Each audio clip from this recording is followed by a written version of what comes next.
Empire.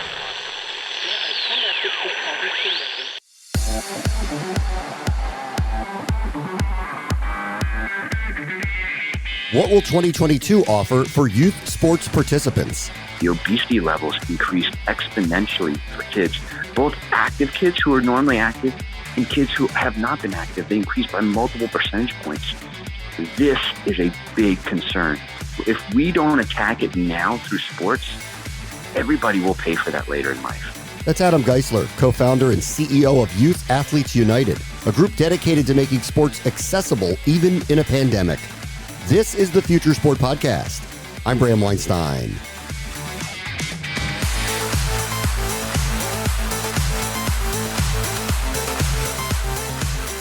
New Year's felt like Groundhog Day. Spiking COVID cases, appeals for vaccines and masking, and potential shutdowns if infection rates continue to soar.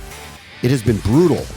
For entrepreneurs like Adam Geisler, it serves only as another roadblock in his mission to get kids access to all levels of youth sports.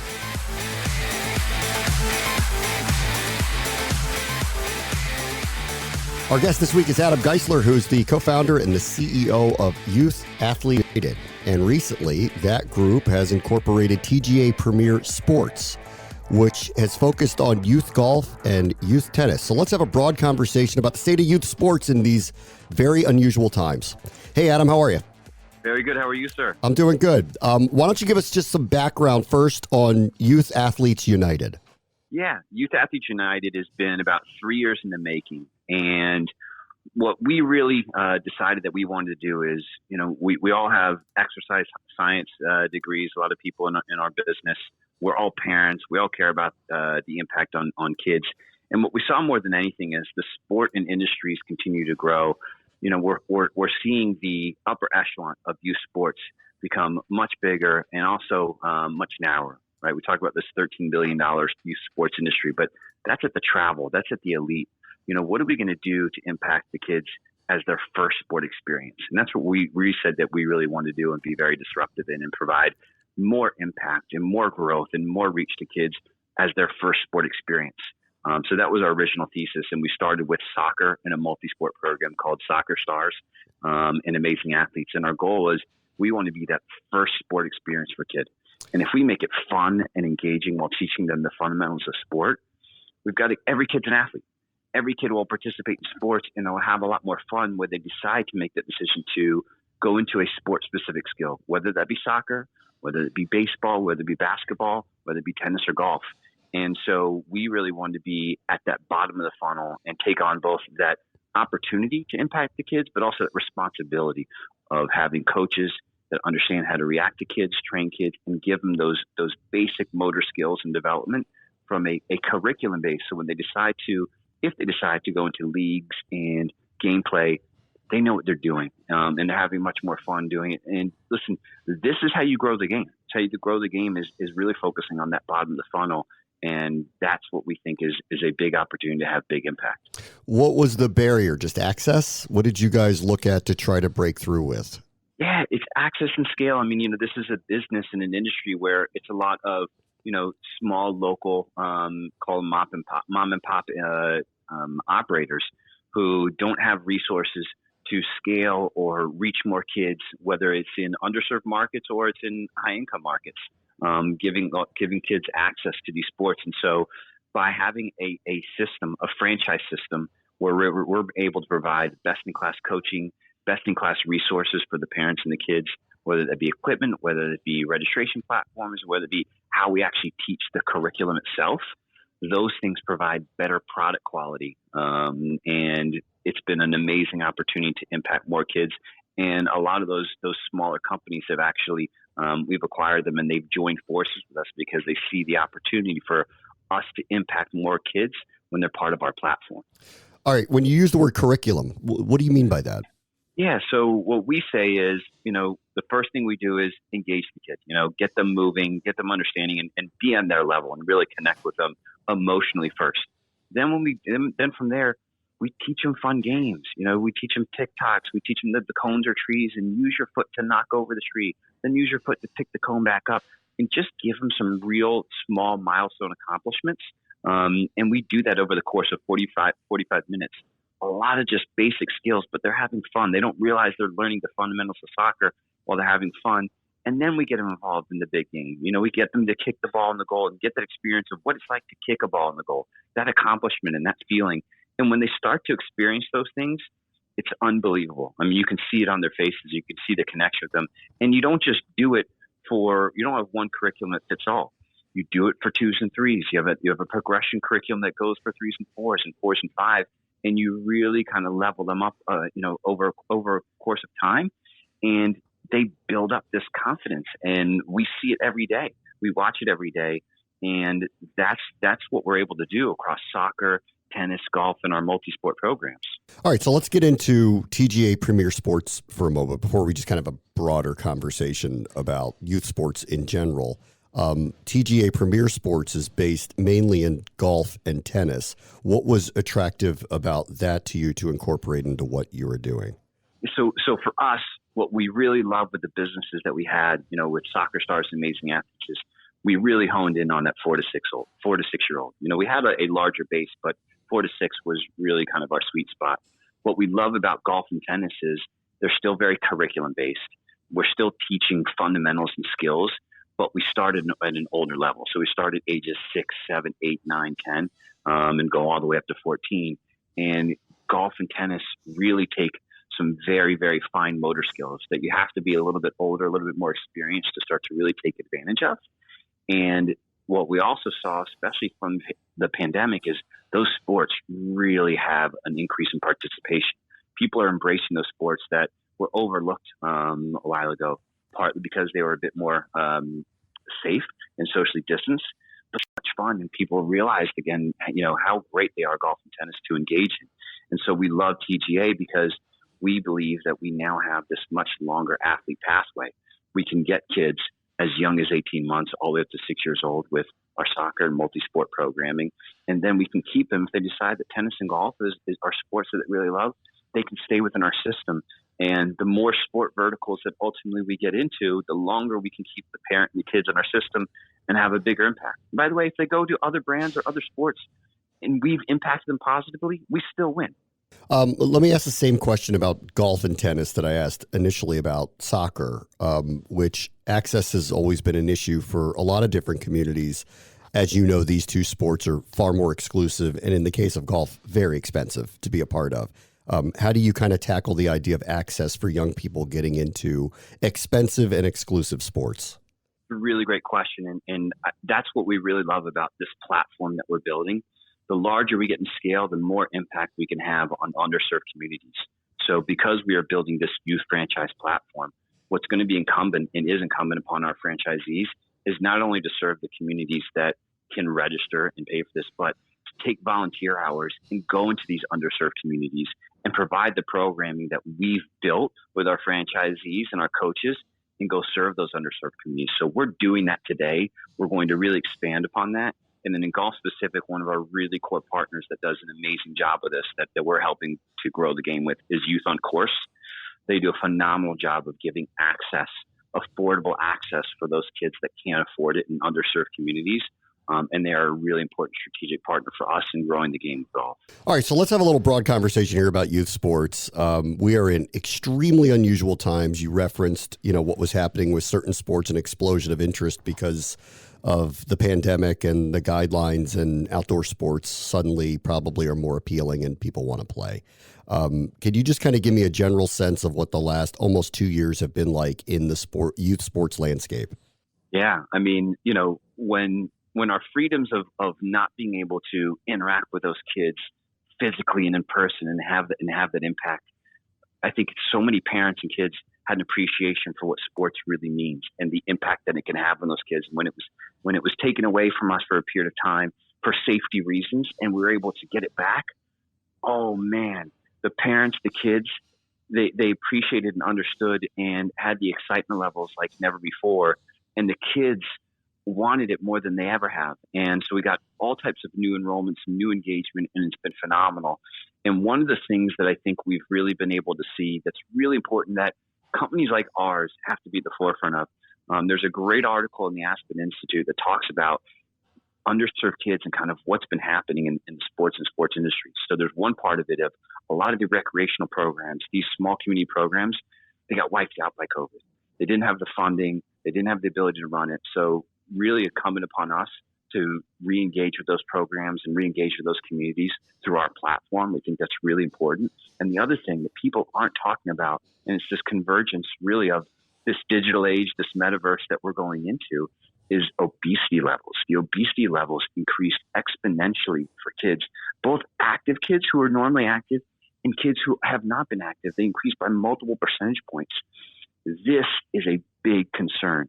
If we don't attack it now through sports, everybody will pay for that later in life. And we can't let that happen. That's our job. That's our responsibility. And the more we see kids getting involved in the metaverse, which, by the way, it's right for kids. I mean, I have kids that I love them. I love the fact that they're engaged through digital, but we have to meet them where they are, and we have to show them that there has to be a physical and digital component. They've got to get off those iPads. They've got to get off their digital devices, and they've got to get out in the world, and we've got to get into sports. And that is the best thing out there for these kids' health, and we need to create those habits now, today, for those kids so that it becomes practice for them when they're later in life.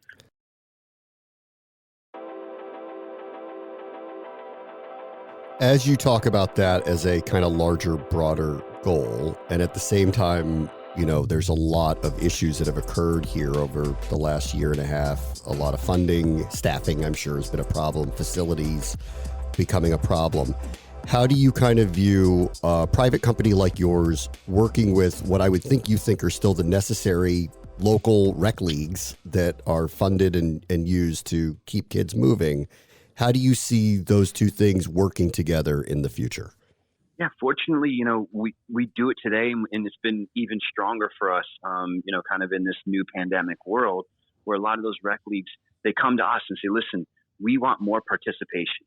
You know, we see soccer participation or baseball participation or basketball participation. We see it waning. What do we do to fix that? Let us come in. We teach the fun. We teach the curriculum. Outsource that to us. That's our responsibility to connect with those kids. When we get those kids engaged, you will see those participation rates increase. And we talked about it kind of at the beginning of this conversation. We've got to impact the bottom of the funnel.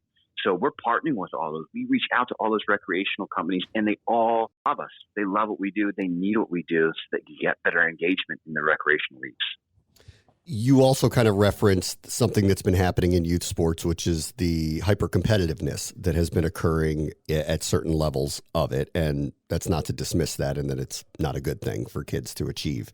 How do you kind of view the competitive part of this? Because it seems like what you're talking about is a much broader, just inclusive, don't worry about trying to be on Manchester United one day, you know, idea. So could you kind of take me through how you see youth sports through your lens amid the landscape of a much more competitive environment that's growing with kids? Yes. And so what we provide is, you know, access to multiple sports. The biggest thing that these kids can do to achieve that competitive level, which, by the way, we are in that competitive level. We are in that travel business. It's just not the lion's share of our business, but it's a reward that we get because we've done it right at the beginning. And the biggest thing is give kids access to multiple sports at a young age. Don't push them into a single sport. It's the worst thing that we can do. If they gravitate to a single sport and that's all they want to do, hone it. But get them exposure to soccer, lacrosse, tennis, golf, basketball. Get them exposed to everything. And that's really what we focus on at that bottom of the funnel. Then the goal is by 6 or 7, you make that decision of deliberate play. And that's the biggest thing is we want to give those kids access to so many different things. So when they're making that deliberate play decision, when they have the ability to decide on their own, I want to be a tennis player. I want to be a golfer. I want to be a soccer player or a baseball player. Those are things that I want to do. It's my decision, mom and dad. That's what I want to do. They've made that decision, but we've given them a sample or a taste of every single thing. So when they get there, they've made that deliberate decision. That will focus us on having better athletes, longevity, and staying in that elite level. And listen, we love the elite level. What we just need to do a better job collectively as an industry is more scholarship programs, more subsidized programs that allow those who cannot afford to still participate in those same programs at those same levels, because they are just as talented. We just need to give them more access. And that's part of what we do as well. We run a nonprofit. We're really focused on our scholarship opportunities and players, and recognizing those parents and kids who don't have access and want that access. All right, let me shift over a little bit to technology then, and what role you see it playing in youth sports in terms of connectivity or training. How do you view the advent of technology in youth sports, and how can it be utilized best? Listen, I think it's awesome. I think we're seeing all types of technology opportunities that are impacting our kids. From connected equipment, whether it's basketballs, footballs, soccer balls, that are finding ways to engage kids more from a training level. I mean, I remember myself having to pop the VHS tape in of Larry Bird and watching his skills back and forth on rewind just so I could figure out, how I wanted to play better. And these kids have connected basketballs. These kids have the ability to use their iPhone and watch the trajectory of their shot and and how their fingers are placed on the ball. I think all of those measurement types of devices and interactive devices are phenomenal. And then you're finding a lot more training devices that are really focused on speed and agility, blaze pods, and a lot of these types of technology that I think are just so wonderful for getting kids focused on the ability to compete at all levels. There's always this talk about like natural athlete versus non-natural athlete. And it's really a terrible term.